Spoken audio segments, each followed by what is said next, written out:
The science of Chapter 12. Efficient action. You must use your thought as directed in previous chapters, and begin to do what you can do where you are, and you must do all that you can do where you are. You can advance only by being larger than your present place, and no man is larger than his present place who leaves undone any of the work pertaining to that place. The world is advanced only by those who more than fill their present places. If no man quite filled his present place, you can see that there must be a going backward in everything. Those who do not quite fill their present places are a dead weight upon society, government, commerce, and industry. They must be carried along by others at a great expense. The progress of the world is retarded only by those who do not fill the places they are holding.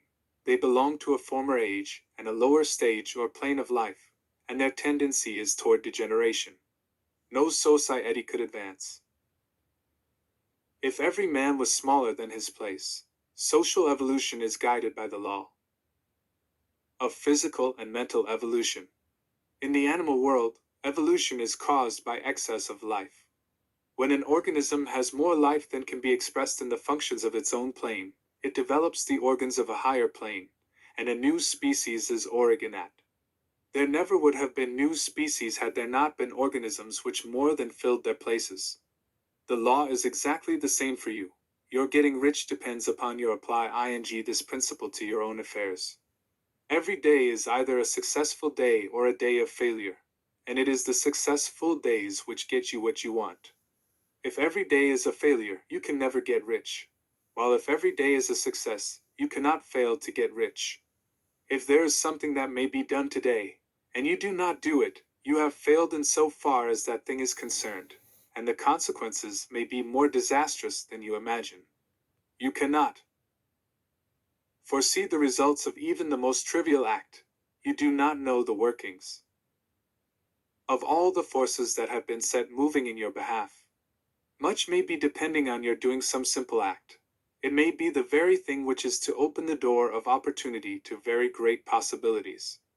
You can never know all the combinations which supreme intelligence is making for you in the world of things and of human affairs.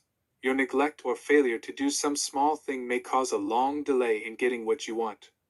Do every day all that can be done that day.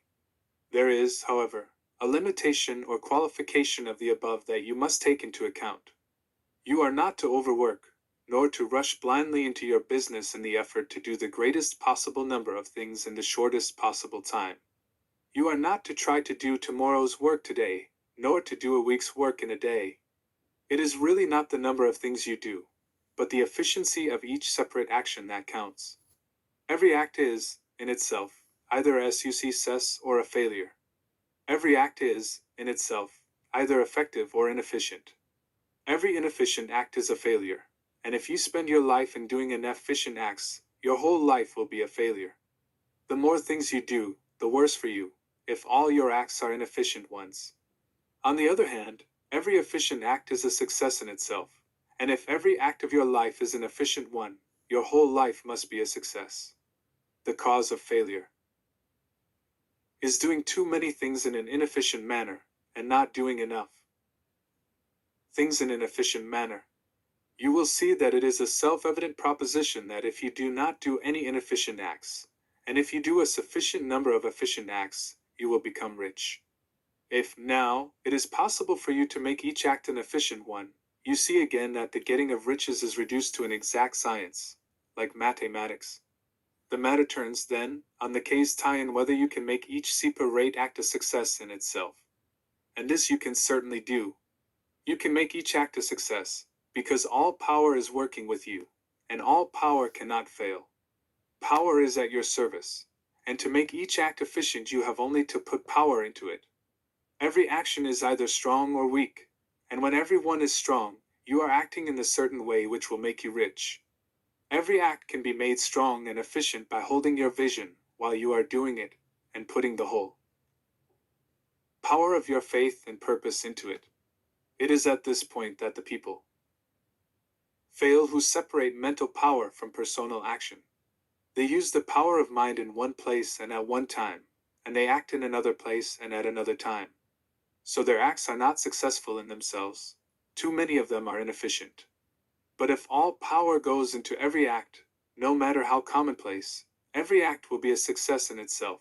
And as in the nature of things, every success opens the way to other successes, your progress toward what you want, and the progress of what you want toward you, will become increasingly rapid. Remember that successful action is cumulative in its results. Since the desire for more life is inherent in all things, when a man begins to move toward larger life, more things attach themselves to him, and the influence of his desire is multiplied. Do every day all that you can do that day, and do each act in an efficient manner.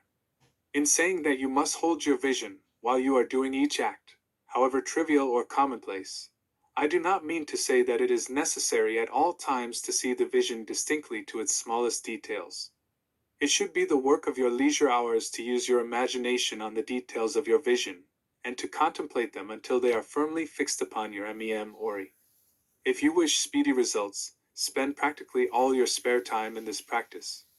By continuous contemplation you will get the picture of what you want, even to the smallest details, so firmly fixed upon your mind, and so completely transferred to the mind of formless substance, that in your working hours you need only to mentally refer to the picture to stimulate your faith and purpose, and cause your best effort to be put forth. Contemplate your picture in your leisure hours until your consciousness is so full of it that you can grasp it instantly. You will become so enthused with its bright promises that the mere thought of it will call forth the strongest energies of your whole being. Let us again repeat our syllabus, and by slightly changing the closing statements bring it to the point we have now reached. There is a thinking stuff from which all things are made, and which, in its original state, permeates, penetrates, and fills the interspaces of the universe. A thought in this substance produces the thing that is imaged by the thought. Man can form things in his thought, and by impressing his thought upon formless substance, can cause the thing he thinks about to be created. In order to do this, man must pass from the competitive to the creative mind. He must form a clear mental picture of the things he wants, and do, with faith and purpose, all that can be done each day, doing each separate thing in an efficient manner. The Science of Chapter 12.